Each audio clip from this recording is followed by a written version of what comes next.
Hey everyone, Scott here to discuss Keeper, starring Tatiana Maslany, Joseph Sutherland, Birgit Turton, and Eden Weiss, directed by Osgood Perkins. Welcome back, sir. After I reviewed all of your movies leading up to The Monkey.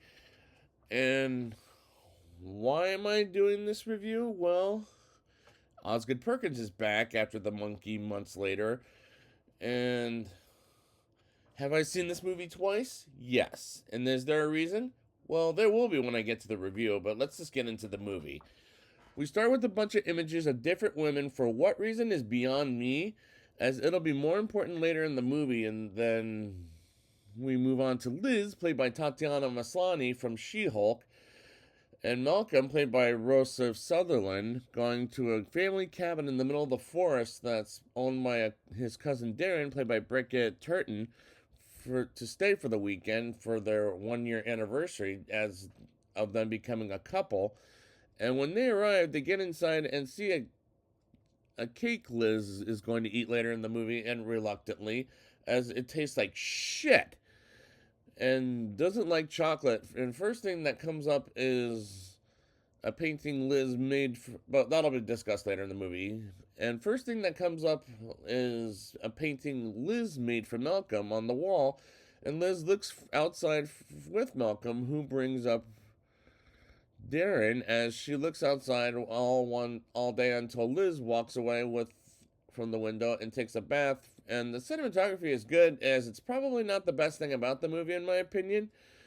Liz falls asleep as a breathed out heart suddenly appears, and after it's gone, she wakes up and she has dinner with Malcolm and has some dialogue about if a man has breasts, then they'll play with them until Darren, knocks on the door nonstop and comes in with his date, who's European, named Minka, played by Eden Wise, and say their hellos and have a brief conversation until Darren brings Malcolm into another room while Minka says the cake tastes like shit, which is somewhat revealing of what one of the twists will be at the end of the movie, as I'll save it, as it felt too fucking obvious. And Malcolm and Darren come back as Darren and Minka leave their cabin, and Malcolm says he loves Liz, and I'm thinking that's bullshit, as he forces Liz to eat the cake and says she doesn't like chocolate. And I thought, just spit it out if you don't like it. Jesus Christ. That was bothering me from the get go, and the choices being made in this movie is absolutely baffling to me. Liz wakes up and eats some more chocolate cake, and I'm kind of like, oh God, she's eating a thing she doesn't like, which is questionable to me. And there were times the movie did some things that were questionable. For example, why the fuck did Liz eat some more of that goddamn chocolate cake? She doesn't like chocolate. And what was in that cake? Blood? As that felt disturbing, as I saw some red in the chocolate cake, as that was bothering me as the next day comes. And Mika disrespects America because, remember, she's European, while looking for service to get an Uber driver, and suddenly gets abducted by a tree, which feels way too fucking random, and that made me jump on both of my viewings of the movie. So I can give the movie credit for scaring me as Liz draws and Malcolm wakes up. And there were times on both of my viewings, as I confess, there were times I fell asleep on my first viewing. Maybe because I was tired and didn't want to watch it for this viewing after seeing Now You See Me 3. And both of the movies were in recliner chairs, and they make me fall asleep at, and as it doesn't make me too comfortable, and sometimes, but other times it kind of does. So I'm kind of iffy on the recliner chairs nowadays, but I was able to pay attention to the movie on my second viewing, despite it was in the same theater I saw it in the first time. But at that point, I'm thinking to myself, nothing is really happening. But I'll see if it improves by the next segment. Malcolm has to go into the city for work at the hospital to cure a woman named Mrs. Portnoy, and leaves Liz alone at the cabin. And he doesn't know when the fuck he's coming back to the cabin, and goes into the city as Liz tries on a piece of clothing Malcolm got for her and for their anniversary, as she calls her friend Maggie, and sees someone next door while spying on the rich neighbors. When Maggie says some fucked up things to Liz and hangs up, and she brings up what she believes Malcolm is doing and sees something not quite right. And the shots are well done, don't get me wrong, at keeping things at a fucking mystery, as I don't get what the fuck is happening in this movie. Liz sees Minka in the cabin as Minka freaks Liz out as she wakes up and makes a mess on the bed, and she cleans it up until she hears Darren at the door and he demands to come in the cabin, while Liz says she's in the middle of a nap and he wants to see Malcolm. And I get the impression Darren's an asshole throughout the movie as he's forcing her to drink some scotch, and she goes into the restroom all upset with herself. And this is a very strange, boring movie, as nothing too big happens in this movie. And don't get me wrong, it's well shot. While Darren comes up with a knife to Liz, and at this point, I don't like the characters as they're just not that interesting in my opinion. Liz is freaked out by Darren coming into the cabin and hears his watch breaking in the sink and calls Maggie to pick her up from the cabin as she believes something is wrong. And Maggie cuts out of the phone, and Malcolm is back at the cabin and he hums something weird. And Liz tells him she's leaving the cabin and she wants to leave, but Malcolm doesn't want her to leave as she belongs the cabin. She believes the cabin isn't right for her. And he asks her, what does she want from him to do? And I'm like, get her the fuck out of there. But instead, she asks him to check the whole motherfucking house. And I'm like, come on, Liz, stick to your damn guns.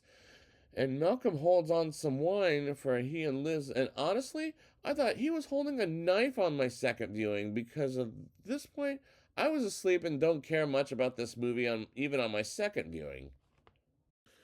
Liz asks Malcolm how's Mrs. Portnoy, and he's at first doesn't know what the fuck she's talking about until he answers by saying she died, and she uses the restroom and is upset with Malcolm, and he says he needs coffee, and is it in the restroom? And she finds a photo of him with someone from a long time ago, and she demands to leave, but Malcolm says he can't let her do that, and they talk about how much he loves her, and she doesn't feel the same way, so he can't let her go. While he knew the cake was cursed, and as he's done before to other women in the past, so that's why we get images of them in the beginning of the movie. And Malcolm confesses he and Darren caught their mother pregnant and kills her off, and has become their curse, and she gave birth to a baby as he shoots her dead. And I'm kind of checked out of the movie because, like I said, I was asleep because nothing was really happening. Liz wants to leave, but Malcolm tells her and she's not leaving after he confesses he feeds other women to the monster. And I don't believe what we're watching a monster movie. Like, that's Guillermo del Toro's Frankenstein, as he tells Liz she's gonna die in a different house, excuse me. And Liz tries to escape, but she can't as she falls into the river and remembers the locket she found in the river, as it was Malcolm's mother, and they bring her back in the house, and that was horrifying. That was a horrifying song for that for the life of me. I don't remember the name of the song on vinyl as Malcolm hears it, and I'm just bored at this point. And how the fuck can you make a boring horror movie? This succeeded. This monster meets Liz while she's in the basement wondering what the fuck just happened, as she meets the monster that I swear to God looked like Art the Clown in Terrifier, which is a film series I've never seen and never will either, as it pulls out a head of Malcolm's mother and finds every single woman who dated Malcolm over the years as their children. And this is a total what the fuck moment of the film, and I was just unfulfilled as Liz is scared for her life with that monster when that monster touched her, while Malcolm is listening and playing very loud music, and this motherfucker is sick out of his motherfucking mind. As this music finishes and he goes to sleep, and when he wakes up in the middle of the night, he violently coughs and turns into an old man hanging upside down, and Liz sees Malcolm having upside down as he can barely talk, and Liz gets out and stays with the monsters, and she gives him the chocolate cake that tastes like shit and forces it in his mouth, and she leaves him taking over the house, And Malcolm dies by dipping his head into something gooey. I think it was honey or something. I couldn't tell you. And dies in this climax made this the weakest film of director Osgood Perkins' filmography. But how weak was this movie? Let's talk about it. I'll give this movie a 2.7 out of 10. Probably the weakest movie in director Osgood Perkins' filmography, in my opinion, as I fell asleep on the first viewing probably because I was tired and checked out, but I got more on the second viewing. But the cinematography was good, as it's probably not the best thing about the movie, in my opinion. And the line "the cake tastes like shit" is somewhat revealing of the one of the twists will be at the end of the movie, as it felt too fucking obvious, and the choices being made in this movie was absolutely baffling and questionable, in my opinion. I was bothered by the scene when Liz ate some more chocolate cake during the night, and I just don't get this movie in general. While it's very strange, but there are times the movie was well shot, but for most of it, nothing happens in the movie, and it's very boring. And I don't like the characters in this movie, as they're just not that interesting. And by the end of it, my face hit the floor because of how bad this movie is. At the end of the day, I was just completely unsatisfied by the year Osgood Perkins had with this, as he had a mediocre film with The Monkey earlier, and now he has a bad film with this. So this is a solid non-recommendation for this movie, as I felt, what the fuck was I watching at this point, which felt like a total what the fuck for me, and was unfulfilling. And I don't care much about this movie, even on the second viewing. At the end of the day, I just don't get this movie. So I'd like to thank you guys for joining me for returning to Osgood Perkins. And until he ever comes up with another idea of a dark trip, she's a keeper.